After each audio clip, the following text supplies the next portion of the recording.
We're live. Hi, Hadley. Welcome to Venture with Grace. Hey, Grace. Happy to be here. To start the show, I would love for the I would love to give a quick shout out to our amazing sponsor. This episode is brought to you by Vervin. If you're a GP or LP looking to simplify the capital raising and deployment process, Vervin is here to help. Trusted by over 800 funds and managing more than $2 billion in transactions, Vervin offers a secure, streamlined payment platform designed specifically for private capital markets. Say goodbye to manual reconciliation and repeated follow-ups. Raise and deploy capital faster and with greater transparency. Ready to make your fund operation smoother? Visit Byron.com or actually visit our bit.ly link below. See how easy it can be. Okay, so to start the show, I would love for the audience to get to know you a little bit more. So I feel like I constantly hear about you guys as like one of the most like active firms in New York City, and you started your career at PwC, and you have worked on various different companies like Samsung or Microsoft, and then Charles River Ventures, and you have like also raised funding in on the Sand Hill Road before you started your own VC firm. Why don't we talk about like what were some core experience that kind of like changed um, how you think about business, as well as like what are some just core lessons from the past career before venture? Yeah, sure. Kind of the first 4 years, I was at PwC doing kind of IT implementation for a year, and then I built software at a company called Pegasystems and managed engineering teams. So it's very much kind of on the engineering building side, which I really liked. Now I'm just like know enough to be dangerous technically, which but I probably more than the average VC. That was very formative for me. I studied engineering undergrad. Like I really like technology, and I love talking to founders, especially technical founders, about what they're building and learning from them.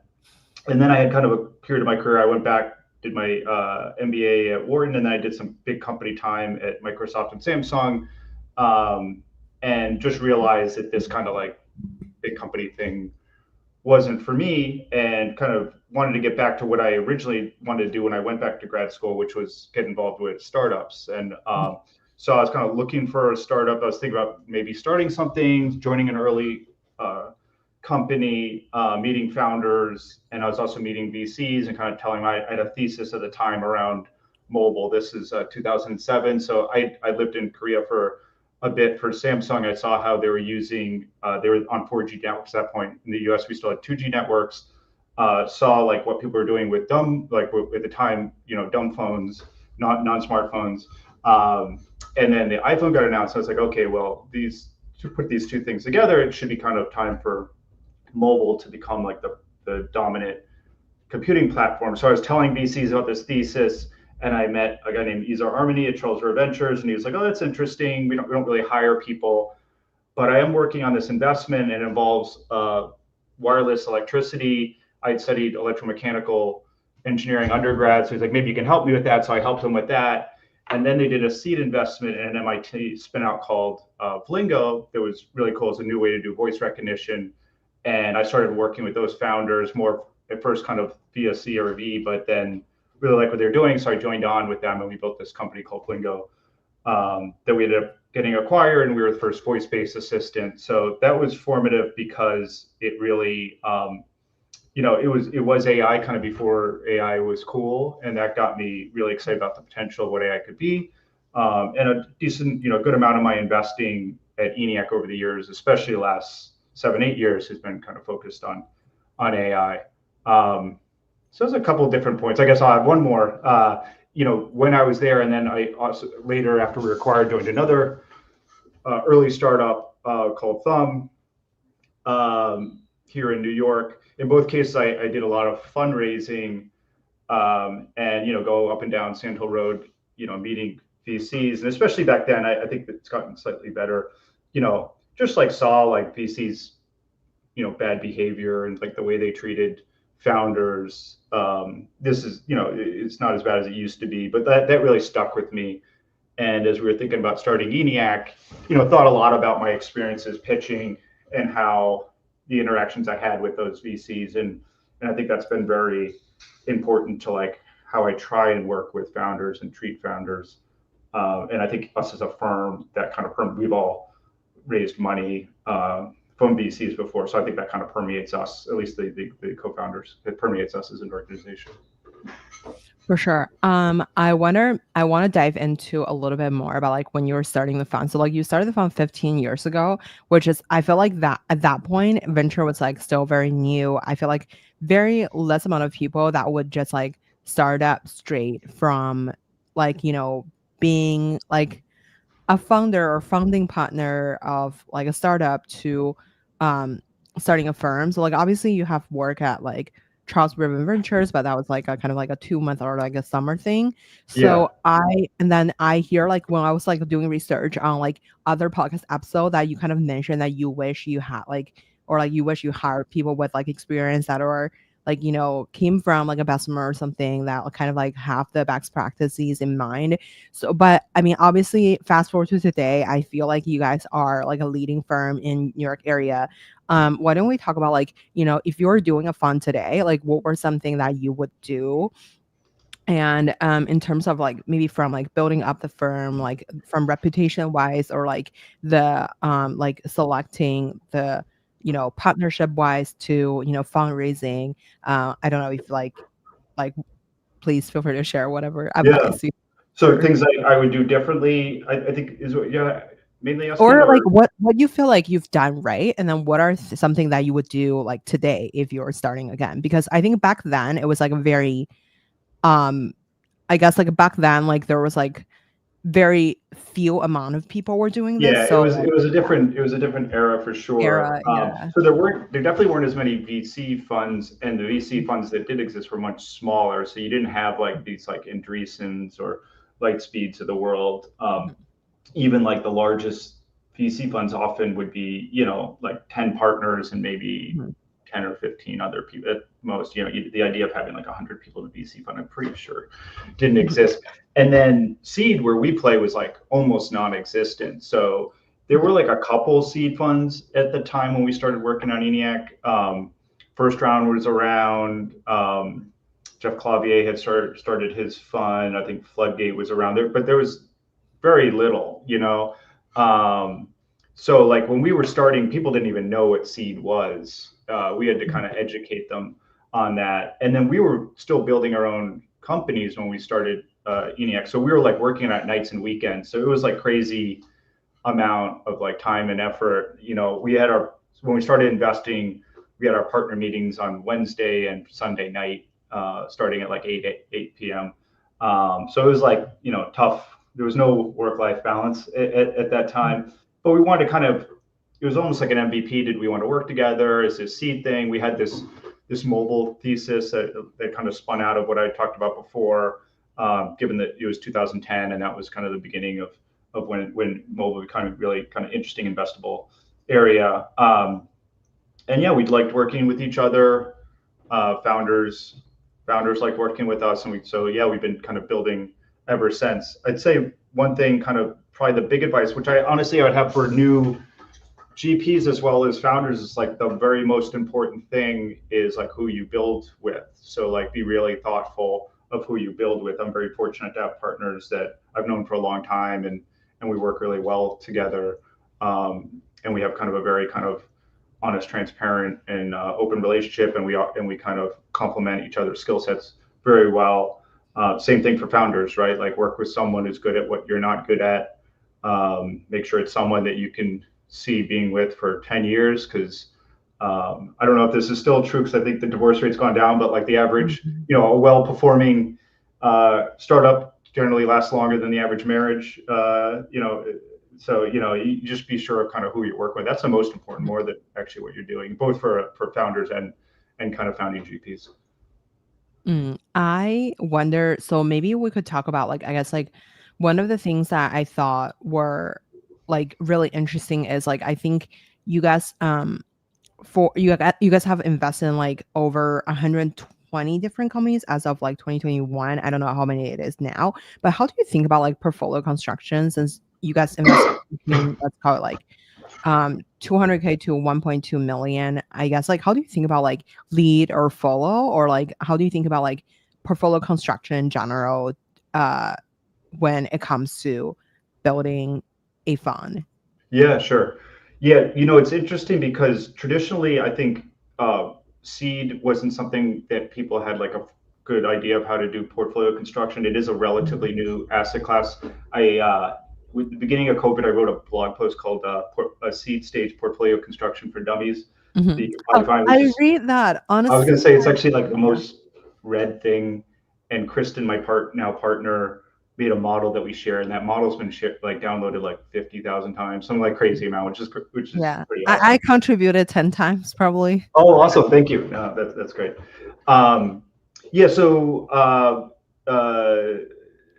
I'll have to kind of think about how I structured that. But in general, portfolio companies at seed, what's most important? The most important thing is you need to have fund returners. I don't like venture follows a power law, Mhm. and seed especially has kind of a strong power law. You cannot, I don't think there's ever been like a well-performing early stage fund that's done that without a fund returner. So you need to make sure you're getting ownership so that if it really works well and it becomes, whatever that outcome is you think it can be, that you return your whole fund. And why that's important is you need to have kind of the proper ownership and taking account for all the dilution that might happen after you invest to make that work. But you also, so each company needs to be a fund returner, but then you also need to spread your bets as much as you can, because the chance of success of any company, especially at seed, is quite low, just by the nature of seed. So one of the most common mistakes I would consider a mistake, that new managers, especially if they have small funds, is they'll have too few companies. So I'll meet managers a lot of times, new ones, that it's like, oh, they have a $10 million fund, they're doing pre-seed, and they're going to do, say, 20 companies. And it might sound like a lot, but for a pre-seed, that's actually not, right? Because there's an attrition rate each round. So, just to make it easy, say that half get lost every time. So half, you get 10 raise a seed, and then 5 raise an A, and then 2 to 3 raise a B, and then you got like 1 at a C. And then that's really not a lot of shots on goal, because again, like the fund returners tend to be ones that get past Series E, right? So that might work. And if you do get one of those 20 companies from pre-seed all the way through an IPO or a big acquisition, or a place where you can do a big secondary, you'll do extremely well. But the chances of that happening are not that great. So it's a balance between those two things: being able to have fund returners, having enough ownership, but then also having enough shots on goal. So, like for a seed firm, I think we usually try and have at least 40 companies in a Mhm. portfolio to have, because we want like a few fund returners. So we need a handful of companies that kind of get to that final stage, because who knows what's going to happen. Companies sometimes have trouble, even kind of going into the public markets. Mhm. If it's pre-seed, I think it needs to be more. Smart people may disagree with me on that, but yeah, that's my point of view. I have a question. So for the 40 companies, do you invest like same amount to everybody, or like do you try to get like X amount of ownership from everyone? Yeah, it's a great question. When we started, we would do like the same amount in every company. We were small and not so sophisticated. Mhm. And sometimes you can keep it simple that way. In general, I think you want to match it to ownership, because that's, again, what's going to matter at the end. But then there's like some nuance to even that. So, again, you want to kind of think about fund returners. So what's the best ownership for a company building, I don't know, a foundation model versus like a vertical SaaS company is actually quite different, right? You could own like 0.0%, 0.1% of the next, open AI, and return the fund. The chances of Mhm. success there are probably quite low, especially in current dynamics. That's probably an extreme example, but like some things can be much bigger. Generally, like horizontal solutions could be much bigger. Some types of consumer solutions. Um, and then whereas a vertical solution, it can't generally, traditionally, it was rare that they were bigger than a couple of billion. I think they can be bigger now, and we can kind of talk about that more because of LLMs and kind of newer AI models. They can kind of take up a good amount of labor spend, but we'll talk about that later. But they're much higher, so they tend to be kind of smaller upside, but they can have a much better success rate, because it's generally like less, they're easier to predict. Usually the people building them have some expertise in their vertical. There's usually less competition. So the ownership there is more important. So, Mm. for our current fund, we aim 15. We generally want to be above 10%.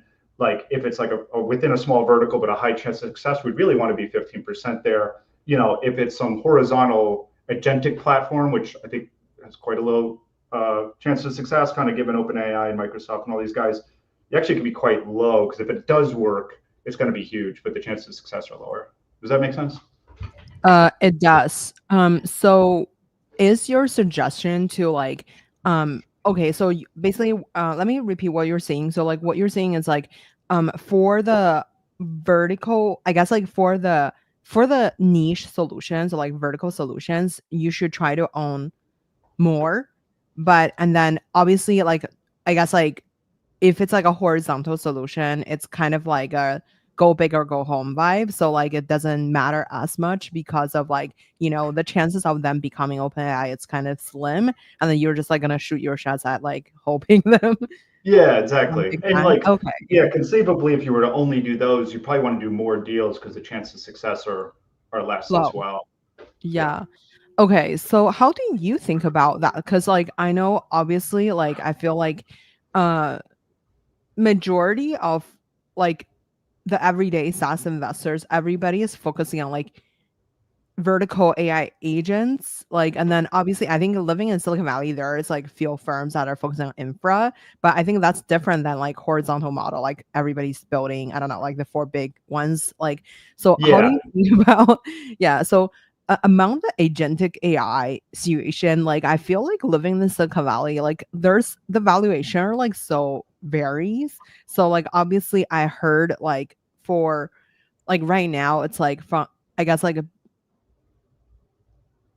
25 million is like the newest like benchmark for like even just like pre-seed-ish seed valuation for like some like YC companies. But like I guess like if you're valued at like, there's I've seen my friends like seed companies value at like 60 million, or some of them are like even higher. So how do you think about, I guess, like investing in those kind of like categories? And then like maybe because of you guys are sitting in New York, that's like a different scene there. But how do you think about investing in AI apps or like dev tool or like Yeah. general like SaaS category? Sure. Yeah. Uh, we are based in New York, but actually we've done more investments in SF over the Mhm, last year and a half. So, and traditionally, I think it's been relatively even. And then we do other as well. Like there's a lot of interesting stuff mhm, around the country mostly.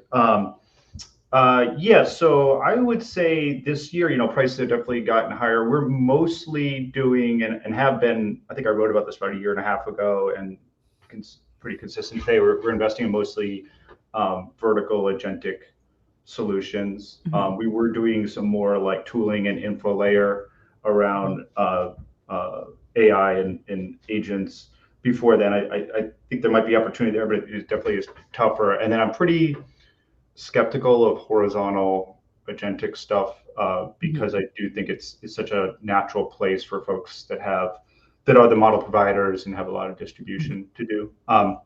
One exception to that is we have done, I think, in me personally, 3 security AI deals in the last year. I do think security is something that will happen outside of that paradigm and is more interesting. Um, but yeah, so I'd say for most of those companies that are raising these kind of agentic kind of rounds for agentic vertical solutions, seed rounds, yeah, I think YC tends to be a little more expensive than non-YC. I would guess the average price for most folks that are raising like rounds often look like 4 on say like a 20 post. Like the underlying attributes of those rounds actually vary quite a bit. So I would say this is oversimplifying, but you generally have kind of 2 cases. One is you have a really strong team who, for whatever reason, maybe has pertinent experience, or is just really well suited for what they're doing. These days, they could be quite young, and they can raise a seed round right out of the bat, and it's thanks. I think this is like a year and a half old, so I think Mhm. most of it probably stands. Um, the and then, but those will be like 420 posts, and people get excited about those, and we do a decent amount of those. Um, then there's a second, whereas maybe the team isn't like on paper quite as obvious. They'll raise a pre-seed round first, and those are like 1 to 2 on a 10 post, and they'll get some early traction, and then folks like us will do a seed. And some of these can actually have a lot of traction, but they'll be a similar price. But again, it's like a team that couldn't quite raise a seed round right out of the bat for whatever reason, maybe just their backgrounds and whatnot. But then they go and they prove that they can execute, and that's amazing. And some of these could have a couple hundred K, but even like half a million in ARR, and they'll still raise a seed round. In some cases, it could be, if it's a higher end of that could be higher valuations. So that's oversimplification. There's a lot of folks kind of in the middle, but I feel like those are kind of common archetypes of seed rounds these days. I wonder, so like for example, if a person came in with I guess like if I guess like in the I'm just like seeing AI agent in like every different subsegment. So from like, on-call AI agents that are on-call engineers to like, the people who are only building like chatbots engineers, or like not chatbot engineers, but like just like chatbots for like different AI applications. And then there is also like the deep tech version. So like basically it's kind of like a deep tech AI engineer, or like, and then there's like a bunch of people doing testing, like QA testing and stuff like that. And then there's like, obviously there's like a AI engineering manager kind of vibe. So I guess when you're filtered down like these kind of sub segments, or like just any type of like AI agents, what is the best way for you to immediately eliminate like the stuff that are like not really matter? And then how do you react to like obviously I feel like when you first encounter the founder, it's always like, oh wow, like so and so is like very impressive. Like I mean, I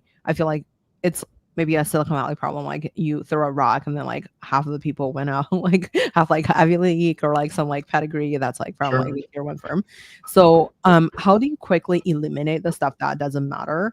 Also, how do you think about like the AI companies that can build a moat in stuff like travel, or like, these kind of like, or like dentists or lawyer? Like, there's like, I guess like two school of thoughts. Like one is like to making the dentist more effective, so basically booking appointments, or the people who are building like actual AI for like for dental. Like for example, like here's like the AI can react to how your teeth has been like growing and stuff like that. So which part are you more leaning towards, to the AI to help the people, or the AI to replace the people? I think that it's kind of the most common case. It depends on the situation, so it's hard to kind of generalize. But Mhm. I think in most cases, the AI gets used in some sort of like co-pilot-ish mode for Mhm. some period of time. So it's augmenting and empowering people, but then you need less people over time, and then you probably get to a point where a lot of stuff can be fully automated. And we can comment on what that means for employment. That's a whole nother thing. But Mhm. our job is to create value and empower founders. So I think they most often look like that. To your other, I think this might have been part of the question. We haven't been doing as much of like the situation where you're talking about like take a picture of teeth and tell how to do it. It's been a lot of Mhm. like what I consider like workflow automation. So it's more Mhm. like agents. We haven't done anything in dentistry, but like agents that help the dentist office run and like get rid of a lot of its administrative overhead Mhm. and take incoming calls and book the appointments. I just think LLMs, because of their understanding of unstructured language, can do those things well. Traditionally, that was very hard for software to do. Mhm. I think anything that involves unstructured data and language communication is ripe for the current models. I think as you get into like more multimodal models, which I'm a big believer in, I think other use cases will be unlocked. And then an important thing is like all that stuff is fine, but we tend to want to look for like a longer term moat outside of the AI itself. Um, I think you can go a long ways with understanding the details of workflow and having a lot of proprietary knowledge, and that's why vertical makes a lot of sense. Someday that may not be enough. So it's like, what else can you have? Like you could be the system of record. So most, like, I don't know dental in particular, but I bet you there's a few like dental EMRs, and probably a lot of them suck and were built like 20 years ago. You find a lot of these industries with these like terrible systems of record. And like if you're the AI front end and everyone's interacting with you, and then you're pushing stuff back to the system of record, at some point you just build a data store that's a copy of everything the system of record has. And then you say, oh yeah, by the way, you can just turn that off. You're like, we don't even need to push or pull anything to that like one day. So I think that's a really interesting and very common model for our investments. Another is you might build a two-way, like a two-part B2B marketplace on the back end. I don't know, the dental maybe, or become like a marketplace for like the dental equipment or services. I don't know that industry very well. Marketplaces tend to be quite sticky. They're hard to build because you have to have supply and demand, but if you can kind of build them, get them going, they tend to be quite sticky. So we try to look for that like second act and have founders that, the future's hard to predict and things often change. Like don't think I've ever gone a seed pitch where it like worked out exactly as they laid out, but it's good that they have like a strong hypothesis for what that second act is going to be, and thoughts around like, what would have to go, like what the test, and like what would have to come true to make that work. Mm. I wonder what would be on your checklist when you are like, I mean, I'm just thinking about like, let's say when you're like writing your own investment memo. I don't know if at this point, since you are like a GP or like a founding partner of your own fund, I don't know if you still write memos, but like, I'm what? involved. It's a combination of ChatGPT and other folks in the team, and then I help out. Okay, so how do you think about like what would be your mentor checklist when you're like actually having a conversation with the founder? And maybe we could use any of your examples. Obviously, you guys invest in like some like really big names like Airbnb and stuff, but maybe we could use like anything that's like you have invested recently to like start with like, how do you encounter the company, to how do you kind of like diligence it, to how do you think about like winning the deal and then being able to like potentially exiting. Yeah, sure. Um, yeah, I can use an example, or I can also speak well, let me talk about how I tend to approach companies, because I think it's different than most. Then we could talk about an example. I find that most VCs like to talk about the business, and then they like to understand like how they deliver that business. I like to talk about I like to, so first get the founder background, understand them. That's obviously the most important.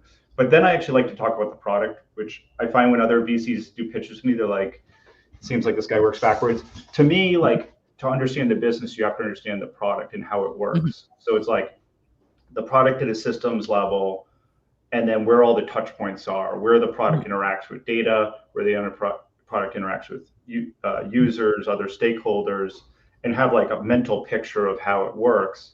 And then we can talk about the business aspects, which is like, how do you sell it? How do you charge? What's your like, sales or go to market motion and stuff like that. So that's like generally the way I work. I think it's uncommon, but that makes most sense to me. I don't know. There's probably engineering background to some extent. Yeah, I can talk about. I'll just pick an example of like a relatively young company that at least I know is public info. We did an investment here in New York in a company called Attention that's in the sales space. I met Anis and Matthias a couple of years ago. So it was actually they had started building actually before ChatGPT came out.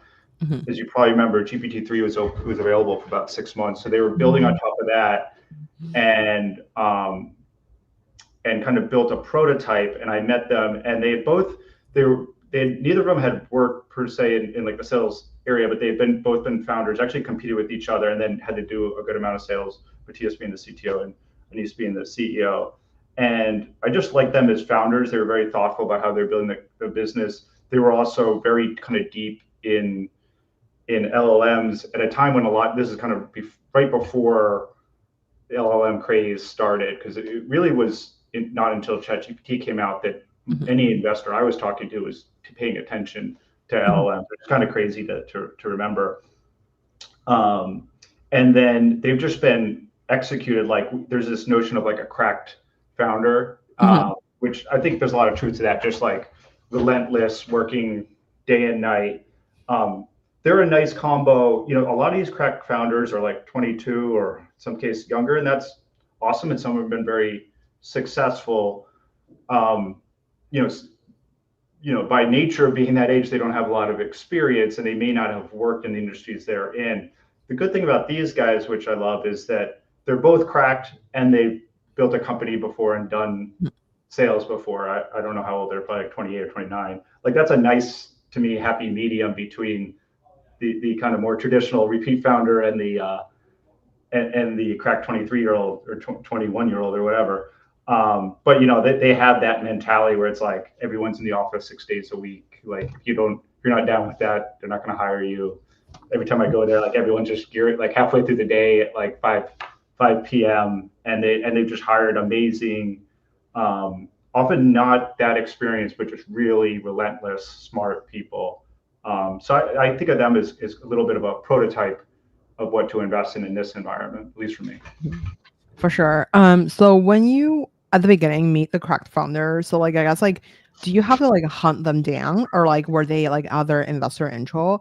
I guess like how, since like you've been in the industry for like over 15 years, like when it comes to like sourcing, I guess like when like is there any I guess like a particular way that you find most effective? Because obviously there's like people that are like leaning towards like chatting with other investors, and then there's people who are like, oh, like I'm just backing like the founder's friend from like my existing portfolio company.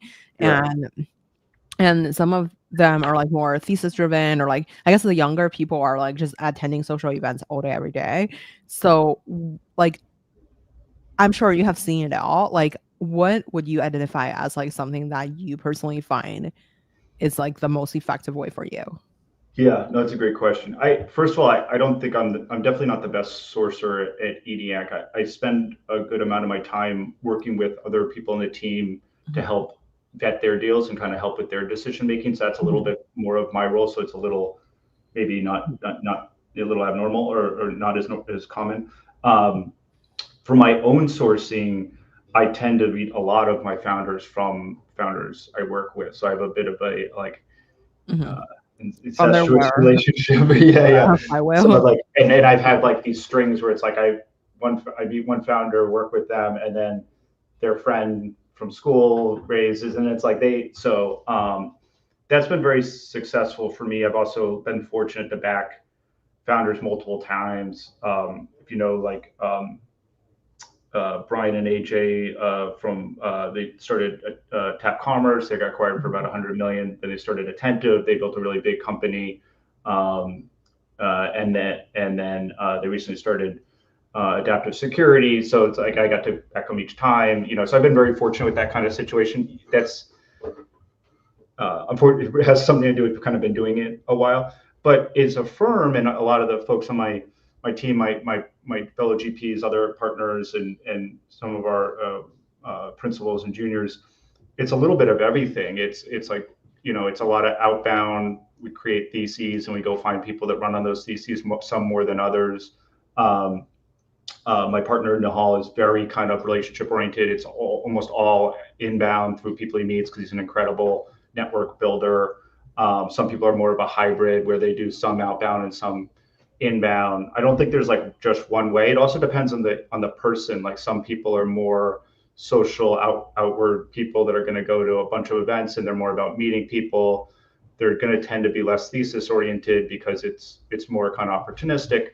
That's awesome. Some people are very thesis oriented and it's more targeted. The cool thing about ventures, I think there's places for both those people to be really successful, and we have them both here, so that's nice. It gives us some kind of diversity of our deal sourcing. Mm.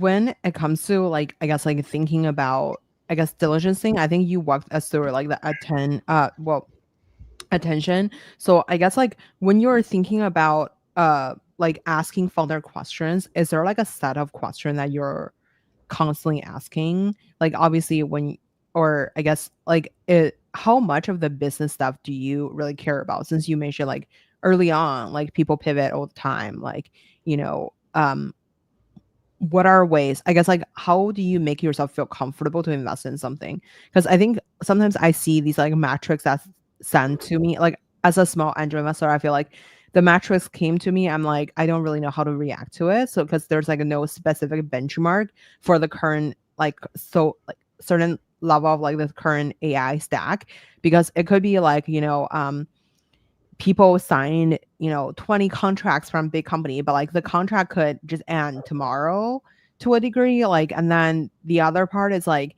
for example, let's say you have 5,000 GitHub star, like what does that mean? Like, I feel like I've seen like other investors report are like 8,000 was the thing, but nowadays maybe like I don't know, 15,000 was the thing. So like I don't Yeah. really know how many, like, is there like any strict benchmark that you're using to evaluate certain type of. No, not really. Well, it's funny because since you mentioned it, like GitHub stars is something I generally think you have to be really careful because it could be gamed. Like you Mhm, can't game what you can, but like generally there's things like revenue or like active users that are more tangible. GitHub stars you can kind of run a campaign. You definitely see kind of people mhm, goosing that. So yeah, I tend to be skeptical of those types of metrics. Yeah, I don't. We don't have like certain like list of questions. I certainly don't. Often like I do a lot of my pitches with my teammate Cheyenne. A lot of times at the end, he asks a question. I realize there's something very core that I forgot mhm, to ask. But generally, because we're mainly you had asked us before, we're mainly leading round. So we can do our work quite quickly, but it comes by generally everyone on the investment team meeting the founders. That could be one-on-one, or it could be, a bunch of folks together. And then along the way, we're building an investment memo. So we're kind of, and then we're trying to, we meet twice a week to talk about each company that we're working on. We're generally trying to identify what are the biggest unknowns to make a decision. So I spend a lot of my time helping other investors with that. And it's like, generally the way I tend to think about it is like, okay, would I invest in this company given the information Usually the answer is no when you're kind of earlier part. But what would I need to believe to do it? And it's like, oh, if the market looked like XYZ, or if I don't understand the market, that's the area that I feel most mhm, unknowledgeable about. Let's look mhm, at the market. Actually, if that's really good, and I already really like the founders, and they're well suited for the market they're going after, and maybe they have like a couple design partners, and like, okay, what else? Oh, well, talking to those design partners, at least like understanding to what extent they really like the current product, or would be upset if it was taken away from them, is a good way of understanding that. So it's kind of trying to identify those holes in your knowledge and what that would need to, and if that goes well, could you get there? And if you can, then you should keep working. Even if that were true, you still, because you spend time with the founders, you don't like them, or whatever, then you should probably mhm, stop wasting their time. mm. When you were compare, let's say two company in the same category, let's call it like customer success, because like every single day there's like a AI SDR and a customer Of success course, yeah, we looked at it in a bunch of them. happening. So when you're evaluating it, like, so like beside, like, I guess like the revenue benchmark, or I guess revenue benchmark isn't that matter for you. Maybe I guess like the let's say if the two founders are from tier one school, both are like call it like a YC company or something, like the pedigree are similar-ish. Or let's say like one company is so like in our show, like we had like a few founders that are like, former CTO of Tinder is building the newest like restaurant reservation app, and then versus like a guy who is, just currently backed by like a very well-known early stage investor that is also building this, like just like two cracked engineers, like without like the long time experience. Um, when it comes to like evaluating the founder background, like what would be the things that's like matter? Obviously, I think seeing if the person is like, having the grit, or like you mentioned, like staying in the office for like 6 hours, that's something that's like matter. But like I guess um how do you even diligence that? Because I think anyone could, like when the investor visit, I would sleep on my beanbag in my office immediately. But the Yeah. thing is like, how do you kind of like quantify these things to like make sure that all the same criteria is applied to the 40 different company that you would invest in per fund? And like, how do you think about like for example, let's say when you're evaluating the team members, so sometimes like how fast the company is growing is like something that like people evaluate on. But nowadays, like with AI, it's also hard to know like how productive you are. It's not by like the number of people that it's growing in your company. So what is the thing that you would use to like evaluate two company in the same category? Yeah.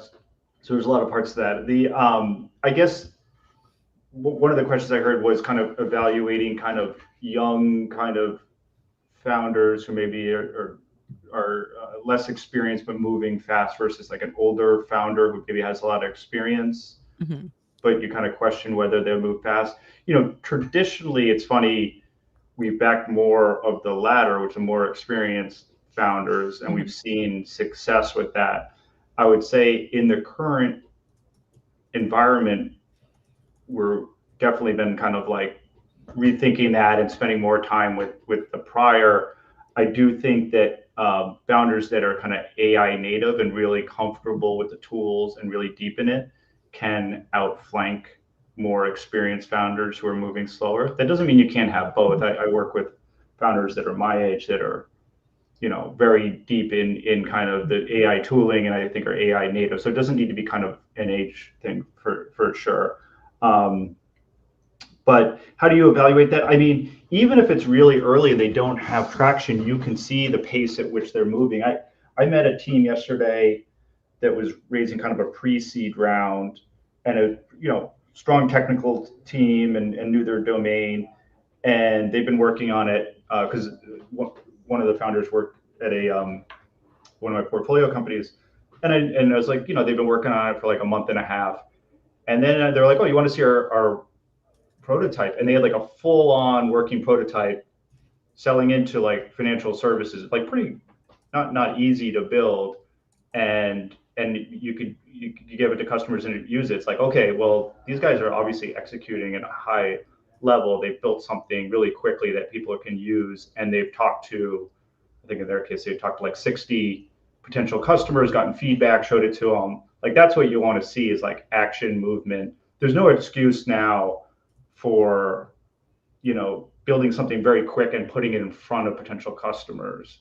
Like it used to be, I would always say you should talk to like 50 to 100 potential customers before you start writing code.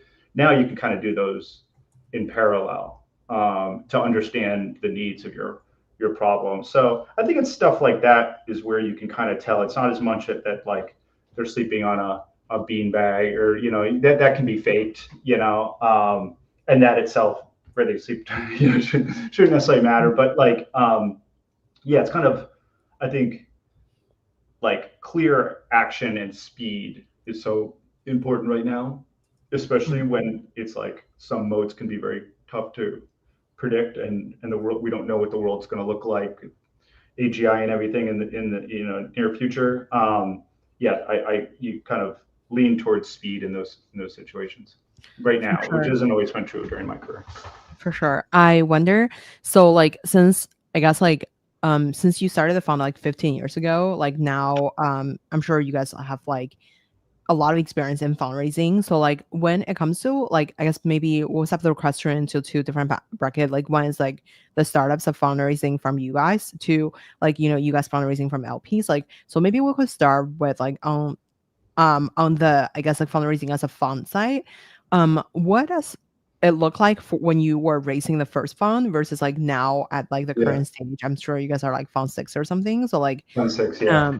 yeah, It how couldn't do be more you different, honestly. yeah. Like our first fund was only 1.6 million. So it was tiny. We raised it mostly from like our friends who went to Penn with us, who probably shouldn't have given us money, but that fund's done well. So I'm glad. I'm glad their investment did well. So yeah, and then now almost all our investors are pension funds and foundations. The last fundraise, we only accepted new investors that were we felt were like doing good in the world. So foundations that were helping sub-Saharan Africa or inner city populations, university endowments. Pension funds, for teachers, like the biggest pension fund is an LP. So like helping people that we think deserve help. I, no offense, and I appreciate all some of the family offices that joined us along the way. Mhm. And it's great, but like making some rich guy richer is fine. But yeah, kind of being able to help folks that I think are doing really great work in the world and often don't, can be underfunded programs that they're supporting. So that's really important to us. So that's, yeah, it's very different in that way. I feel like that's very fortunate to be like in that place in general, and then obviously you guys like had a lot of effort made to like building the fund, but maybe can you describe, like, I guess, like when you were at the beginning, I guess, like meeting your friends, like what was the pitch kind of look like? And then obviously after fund one, like I guess like when you were building out the institutional fund base, like what were some approach that kind of like useful for you? Since I feel like the space is like very opaque.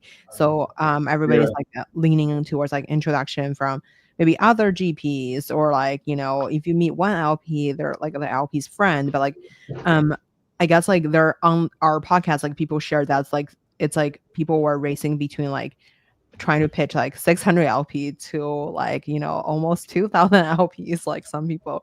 Yeah, it's Um, crazy. how do you actually find the, let's call it like between 600 to 2,000 people to pitch? And where they all have to be warm intro by so and so to actually land a check? And Yeah. since like you had no track record, like very little track record when it was like Yeah. fund one, what were the stuff that like you have to do to actually pivot onto like an institutional fund Yeah. So I'll take it like there's a little bit of a progression here. So the first fund was kind of like friends and and not family? family. Not even like uh, number two was more high net worth. And Mhm. then three is when we started having institutions. So it was mostly family offices, one university endowment. And then four, it was a little more of that. And then five and six, we got into what is almost, I guess four, five, and six is all the new folks are generally institutions. And then we were able to kind of, because we kept our funds Mhm. small, go towards this more nonprofit angle. And then, so the pitch is different along the way. Like your friends, it's like, Mhm. hey, we got this idea to raise a venture fund. We're going to focus on mobile. Mobile's going to be huge. And they're like, oh, sure. I got 25K. Um, the high net worth, it was hard. I give a lot of credit to my partner, Nahal, because he helped drive a lot of that. Again, he's a great network builder. And it was what you described. It was like find some rich person somehow, pitch them, get them excited. The great thing is they all like say yes or no on the spot. It's not like, pitching some huge pension fund where it's like this 6 month process Hierarchy. and due Yeah. diligence documentation and stuff. They're like, sure, whatever. It's like their money. Um, and then, as you said, often they would have friends. So it was like that, and then it was like jumping nodes. Once you get more into family offices, which I'd say is kind of semi-institutional, and then you get into large institutions, I think all of them have come warm intros. It's very hard to just like Mhm. roll up on some family office. The family office in particular are like hard to find because they don't make themselves known. There's no Mhm. like website. They're not like you know. So we were fortunate. A lot of I think almost all of them have come through other GPs and other funds. I think our first big institution, Satya at Homebrew, connected us. Like that kind of thing is like super helpful. So one thing we do a lot now is we try and be as helpful as we can to like early GPs. So we have like a list that we share of all folks we know are being active that we think might be a fit, and we kind of talk through who might be a fit. So yeah, it's like the kind of thing I feel strongly, and I know Tim and Nahal feel as well. Like um, just giving back to those, like paying it forward, because we were helped a lot by that, and we definitely wouldn't be here today if it wasn't for those intros. For sure. I guess like when you were, how do you deal with like rejection, like both mentally as well as like just like taking feedback? Because like sometimes like when you're pitching someone, A could say, "Oh wow, that's amazing," and then B could say, "That's like definitely the worst thing I've ever heard." So when it comes to your fund strategy, like, a lot of people will give you feedback, especially the people who will not invest. Like, how do you kind of like take it when, if it's like, and then how do you digest these kind of information? Do you, Yeah, yeah. yeah. The I think I take feedback okay. I have relatively thick skin. the thing is LPs, especially institutional ones, are very bad at giving feedback. Almost always they give some fucking BS where it's just like, oh, we're not deploying or some shit like that.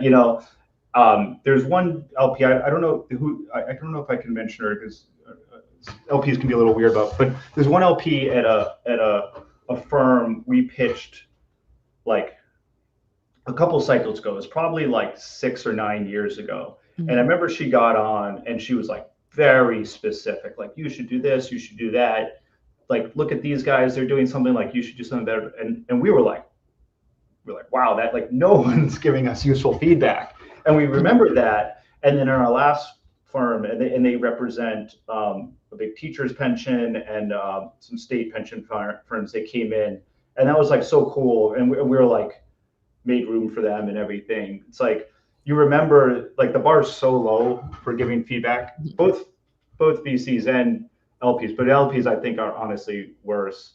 And they don't make many new investments per year, so it's like just so easy for them to just meet folks and kind of understand what's going on in the market, and then be like, oh, sorry, like we're only going to make one investment and we'd like to get to know you for the future, and so see you in 3 years or whatever. So yeah, we try, I think we try and have an organization that we kind of focus on intellectual honesty, both for ourselves and each other. So we try and give each other kind of direct feedback and be good receivers of feedback. It's really important to our ethos here. So I'd like more constructive feedback from LPs, but we generally don't get it. How much did you work with your co-founder before you guys like started the fund? What do you mean by how closely did you work together? Yeah. Yeah, very closely. I mean, we're on the same office. I mean, we used to have an SF office, and we decided to move everything No, to sorry. New York. I meant like before you started the fund, like when you met your co-founder, I guess like how long of a work history did you guys kind of like have before? Okay, that's a great question. We had never really worked together. We went to school together, so we knew each other. We were more like friends, but we were all in the same industry. So we kind of stayed in touch, like you're doing. I think the only official relationship, I was an advisor to one of Nahal's companies, Buzzed. I still have the shares that I haven't redeemed value of. I'm not sure how much they're worth. But other than that, it was more of a friendly relationship. And then there was like a year or so where we were just kind of like chatting about what we're going to do. And so we started like meeting to strategize what we're going to do. And so that was kind of a form of working together. And then, as I mentioned before, the first fund was in some ways kind of an MVP, and we were doing it like we were actually acting more like angels, like a group of angels. We just didn't have any money, so we had to raise this like small fund. And then once our companies got acquired, then we were able to do it full time. Totally. I wonder, I guess like when you were like talking about like building the fund practices, you mentioned that like, you wish you guys would have like more, I guess, like foundation in place, but like I guess like what kind of stuff that after this many years that like is actually that you kind of implement it in your own system? Like, do you guys use AI to do kind of like diligencing, or like what are like, is there like tech team within the firm, or like how do you kind of like think about how your firm being functioning, and then what are some stuff that like is like the best practices that after many years that you kind of like summarized from? Yeah, from an AI perspective, we've kind of gone back and forth, like discussing this over the last couple of years. We don't build anything custom in-house. I other than some like light like workflow stuff. I just think this stuff's moving too fast that it's going to become obsolete. Like these firms that like spent millions of dollars building out these systems, they're certainly obsolete pretty quickly. So we use, we're using, hitting the model companies, we're building workflows, we're using AI for SaaS solutions, whether that be for sourcing, tracking our deals, writing our memos, listening to all of our conversations, putting that into like a central data repository that we can ask questions of, stuff like that. But none of it's brain surgery. Like I feel like that's kind of low-hanging fruit right now for a VC fund. I mean, we're investing in these companies, so if we're not like using ourselves, that would be pretty fucked up. Yeah, so that's it on the AI front. Probably more importantly, we've built all these different like processes and approaches over time around how we vote, how we track things. Venture decision making, especially at the early stages, is like a really nuanced and interesting case. I'll give you an example. When we first started out, our decisions were quite, it's like, does everyone agree with this? And you kind of had to have like buy-in from the entire four of us.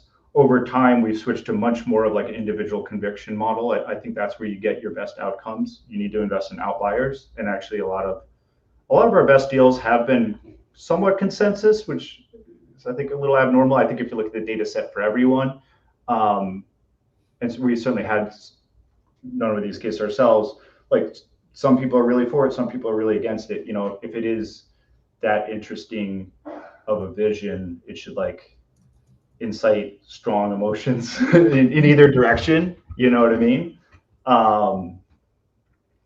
So that's just an example. And the way we do that is trying to arm the decision maker, that single decision maker, with as much information as possible to make their own, his or her decision, by having everyone else spend time with the company, get up to speed, and then like vote numerically across a bunch of different categories, and then provide that to the decision maker, and the decision maker can decide for themselves, do they want to kind of sign up for this deal or not, and then get tracked against that.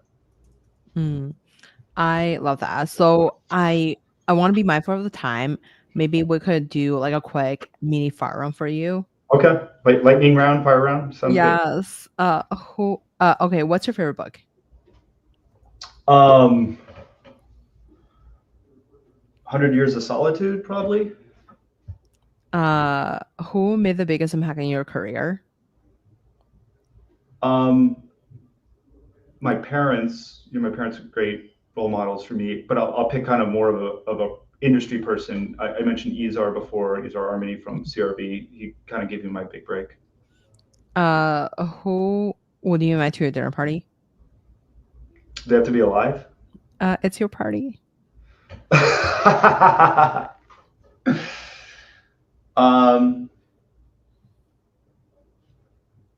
Martin Luther King, Nikola Tesla, and I'm going to think of one more.